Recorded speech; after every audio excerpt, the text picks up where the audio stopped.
Premier Scott Moe released a statement vowing to recall the legislature early to protect his government's controversial new policy. It requires students under the age of 16 to receive parental permission to use their chosen name or pronoun in school. Moe says in 2 weeks his government will use the notwithstanding clause of the Canadian Constitution to pass legislation to protect the policy.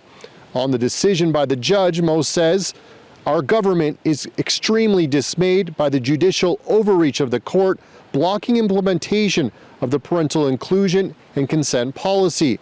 The default position should never be to keep a child's information from their parents." The decision by Justice Michael McGaugh calls for a temporary halt to the implementation and enforcement of the province's naming and pronoun policy until a decision is made on its constitutionality.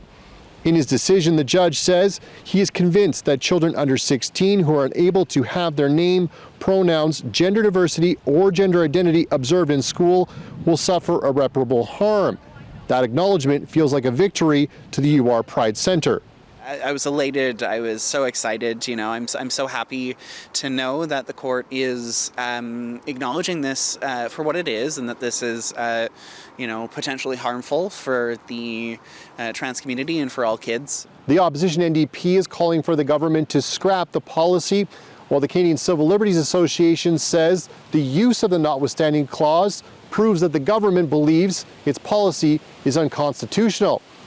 The Civil Liberties Association says the use of the clause against students' rights is unconscionable. Adam Hunter, CBC News, Regina.